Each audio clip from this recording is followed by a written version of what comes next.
Viewers, हम एक अदद नई और सिंपल रेसिपी के सामने के साथ आपकी खिदमत में फिर हाजिर हैं। आज जो हम आपको चीज़ बनाना सिखा रहे हैं वो है घर का निकला हुआ देसी मक्खन, जो कि निकलता है मलाई से। इसके तमाम इंग्रेडिएंट्स जो कि आप देख रहे हैं बहुत ही थोड़े से बिल्कुल मुनासिब से इंग्रेडिएंट्स हैं। इनको इस्तेमाल करते हुए हम आपको देसी मक्खन जो घर में निकालना सिखाते हैं वो बताएंगे। इसके लिए जिन इंग्रेडिएंट्स की ज़रूरत है वो मैं आपको बताती हूँ।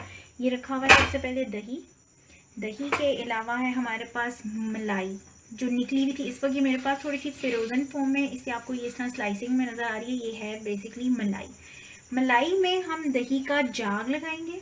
जाग लगाने के बाद मैंने बेसिकली यहाँ पे जाग लगे हुए दही और मलाई का भी जो मिक्सचर है वो भी रख लिया, ताकि मैं उसका आपको लुक दिखा दूँ कि उसका क्या लुक आएगा। उसके बाद उसका इस तरह का लुक आ जाएगा। यानी जैसे आप देखते हैं कि आप दूध में दही का जाग लगाते हैं, सेम आपने इसी तरह से मलाई का जाग लगाना है, दही का जाग लगाना है मलाई में। और उसके बाद उसकी थोड़ी सी ये फिटकी हुई फॉर्म इस फॉर्म में आ जाएगी। व्यूवर्स, यहाँ पे बेसिकली टाइम की शॉर्टेज की वजह से मैंने यहाँ पे इसकी जो फाइनल फॉर्म थी जाग लगे हुए दही और मलाई की, मैंने यहाँ पे पहले से ही रखी है, क्योंकि इसको थोड़ी देर रखना पड़ता है। आप इसको 24 आवर्स भी रखें तो वो ज़्यादा अच्छा उसका रिज़ल्ट आएगा। अभी ये जो आपके सामने ये भी 24 आवर्स रखा है मैंने, तो इसकी ये फाइनल फॉर्म आई है।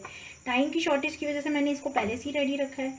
इसके अलावा जो हमें और इंग्रेडिएंट्स की ज़रूरत है वो है ये ठंडा पानी, फुल फ्रीज जिसे आप पानी कह लें, मैंने ठंडा पानी लिया है। इसके अलावा आपको ब्लेंडर की ज़रूरत है। ब्लेंडर में डाल के मैं ठंडे पानी और मक्खन मलाई का जो मिक्सचर है उसको ठंडे पानी के साथ मैं ब्लेंड करूँगी। ये जो मक्खन मैं आपको निकालना सिखा रही हूँ इसका इस्तेमाल मैं अपनी और भी मज़ीद डिशेस में करूँगी, क्योंकि ये जो होममेड चीज़ें आपको पता है वो प्योर हैं और उस तरह की चीज़ें आपको मार्केट में अवेलेबल नहीं होती हैं। तो मैं घर के होममेड देसी घी और मक्खन, जो मैं पहले भी देसी घी आपको बता चुकी हूँ, उसका भी इस्तेमाल मैं करती आई हूँ। इसी तरह से अब मैं मक्खन का भी इस्तेमाल अपनी रेसिपीज़ में करूँगी। कुछ लोग देसी घी बनाते हैं, वो इसी तरह से पहले मक्खन और मलाई का जो फॉर्म, मलाई और दूध दही का जो फॉर्म होता है मक्खन निकाल के फिर इसको पकाने के लिए रखते हैं। इस तरीके से भी आप देसी घी निकाल सकते हैं। अभी हम इसका मलाई और दही के मिक्सचर का हम घर का देसी घी और देसी मक्खन निकाल रहे हैं। व्यूअर्स, ये आप देख रहे हैं मलाई, ये जो जाग लग गया हुआ था इसको मैंने ज़रा चम्मच से इसको मिक्स किया थोड़ा। अब मैं इसी चम्मच की 3 अदद चम्मच जो है मैंने ये ग्राइंडर जग में लिए हैं। आपने थोड़ी थोड़ी मलाई डाली है, एकदम से आपने सारी नहीं डालनी, वो आपका फिर ज़्यादा क्वांटिटी में बटर नहीं निकलेगा। मैंने 3 चम्मच ये वाले लिए हैं और ग्राइंडर जग में डाला है। अब मैं इसमें डालने वाली हूँ ठंडा पानी और इसको फिर मैं ग्राइंड करूँगी 3 से 4 मिनट। तो मैं आपको वो ग्राइंड करके दिखाती हूँ। जी व्यूअर्स, अगर आप ये देखें तो ये मैं ठंडा फुल फ्रीज पानी जो है वो इसमें डाल रही हूँ। तकरीबन हाफ से ऊपर जग जो है मैंने वो फिल की है। मलाई जो थी उसका मैंने आपको आइडिया दे दिया। 3 चम्मच जो सालन डालने वाले 3 अदर चम्मच होते हैं वो मैंने डाले हैं और हाफ से ज़्यादा जग मैंने पानी से भरा है। अब मैं ग्राइंडर जग चलाऊँगी 3 से 4 मिनट। जी व्यूअर्स, तो ये अब ग्राइंडर जो है मैं इसको ऑन कर रही हूँ। तो आपने 4 से 5 मिनट इसको लगातार चलाएं। जितना अच्छा ये ग्राइंडर चलेगा उतना अच्छा जो मक्खन है वो ऊपर सतह पे आ जाएगा।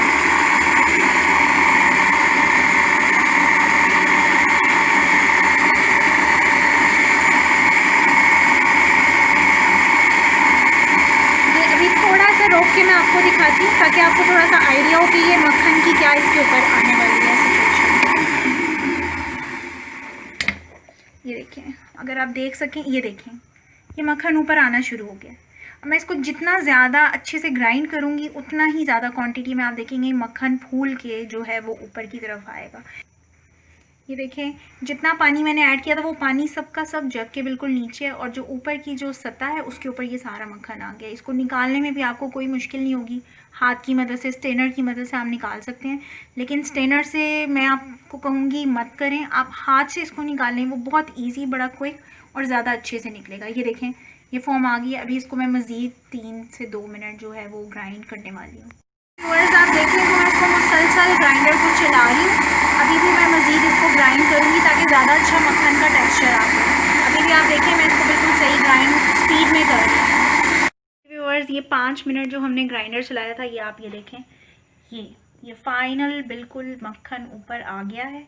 अब हम इसको हाथ की मदद से निकालने वाले हैं। ये देखें, हाथ की मदद से, ये देखें ये बिल्कुल हाथ की मदद से पानी को आपने नीचे उसको अच्छे से निकल जाने देना है, और जो बाकी ऊपर मक्खन होगा उसको हाथ की मदद से आप निकाल लेंगे। पानी आप बिल्कुल, ये देखें, ये एक बाउल में हम इस तरह से निकालते जाएंगे।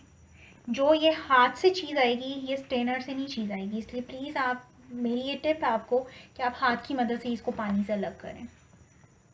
अगर ये कुछ जी व्यूवर्स, तो ये एक मैं आपको और टिप दे रही हूँ कि आप अगर हाथ का इस्तेमाल नहीं करना चाहते हैं तो आप इसको किसी भी चम्मच, जैसे अभी आप देख लें मैंने खफगीर का इस्तेमाल किया क्योंकि इसमें सुराख जो है वहाँ से पानी नीचे चला जाएगा और ये मक्खन ऐसे ऊपर आ जाएगा। ये खफगीर का इस्तेमाल करके भी आप इसको निकाल सकते हैं ताकि पानी नीचे रह जाए और मक्खन आराम से ऊपर आ जाए। इसको अब आप ऐसे बाउल में डाल लें। ये देखें व्यूवर्स, इसकी आप लोग देखें, ये इसी तरह से हम बाकी मेरे पास जितनी भी मलाई है मैं इसी तरह से ठंडे पानी में उसको करके उसको पानी से अलग करूँगी। इसमें मैं आपको एक चीज़ और बताती हूँ, ये देखिए ये जो पानी आ रहा है मक्खन के अंदर भी, आपने इसमें परेशान नहीं होना, आप इसको भी स्टेन कर सकते हैं। ये देखें, यही बात मैंने आपको बतानी थी कि आप इसको भी जिस बर्तन में आप पानी अलग से एक निकालेंगे वहाँ पे इसको आराम से मूव करें, बाउल को आराम से, आपका जो मक्खन है वो अलग और पानी जो बाकी का है वो भी निकल जाएगा। व्यूअर्स, ये आप देख रहे हैं तो हमारा मक्खन बिल्कुल तैयार हो चुका है। जितना भी हम इसको पानी से अलग करके निकाल सकते थे, ज़्यादा से ज़्यादा मिक्सचर हमने कोशिश की कि पानी से अलग करके निकालें, तो ये फाइनल फॉर्म मक्खन की आपके सामने आ गई है। अभी आपको ये थोड़ा मेल्टेड फॉर्म में लग रहा होगा। अब आपने इसको फ्रीज़ करना है 30 मिनट से 1 घंटे तक। अगर आप इसको फ्रीज़ करेंगे तो ये बिल्कुल हार्ड फॉर्म में, जैसे आपको बेकरी से या दूध दही की दुकानों से प्योर देसी मक्खन मिलता है, ये सेम उसी टेक्सचर में आ जाएगा। इसके अलावा जो हमने ग्राइंडर जग में इसको ब्लेंड करते हुए पानी का इस्तेमाल किया था, हमने उसको भी वेस्ट नहीं किया। ये देखें आपके सामने, ये आपको नज़र आ रहा होगा, ये छाछ फॉर्म में आ गया, इसको भी हमने वेस्ट नहीं किया। सुबह इंशाल्लाह हम इससे कड़ी तैयार करेंगे। अगर आप इस छाछ का टेक्सचर देखें, ये देखें मैं थोड़ा सा हिला के दिखाती हूँ, ये थिक फॉर्म में है, ये बिल्कुल पतला नहीं, बहुत अच्छा छाछ बना हुआ है। इसकी कड़ी भी बहुत ज़बरदस्त बनेगी, तो इंशाल्लाह हम सुबह वो बनाएंगे। और मक्खन जो है, मक्खन ही आप देख सकते हैं, ये मलाई जो मैंने इकट्ठी की हुई थी ये 4 से 5 दिन की थी हार्डली, और उसमें आप देख सकते हैं तकरीबन राउंड अबाउट 1 kg आपको मक्खन तैयार नज़र आ रहा होगा। व्यूअर्स, यहाँ पे मैं आपको एक टिप देती जाऊँ, आप कोशिश करें कि घर में ही डिफरेंट चीज़ों का इस्तेमाल करके होममेड चीज़ें जो हैं वो बनाएं ज़्यादा से ज़्यादा। आप देखें स्टेप बाय स्टेप कोई भी चीज़ वेस्ट नहीं जाती, हर चीज़ यूज़ होती है। जैसे अब इसका पानी है, उसकी छाछ बन गई, हमने इसको इस्तेमाल कर लिया। इसी तरह मलाई से आप देसी घी बना सकते हैं, इससे चीज़ भी बनता है। अगर वो भी कभी चांस बना हम आपको ज़रूर बताएंगे। तो आप कोशिश करें घर की होममेड प्योर चीज़ों का इस्तेमाल करें। अब ये जो मक्खन हमने बनाया है इंशाल्लाह इसका यूजेज जो है हम अपनी नेक्स्ट रेसिपीज़ में करेंगे, और आपको मैं बताऊँगी भी कि मैं वही होममेड जो है मक्खन इस्तेमाल कर रही हूँ। तो हमारी अगर वीडियो आपको अच्छी लगी है इसको प्लीज़ लाइक और शेयर कीजिए, और अगर अभी तक आपने हमारे चैनल को सब्सक्राइब नहीं किया तो काइंडली हमारे चैनल को सब्सक्राइब करके बेल आइकन के बटन को भी लाजमी प्रेस कीजिए, ताकि आपको हमारी नई आने वाली हर वीडियो के नोटिफिकेशन साथ साथ मिलते जाएँ। अपनी दुआ में याद रखिएगा, ढेर सारा ख्याल रखिएगा, फिर मिलेंगे इंशाल्लाह। अल्लाह हाफ़िज़।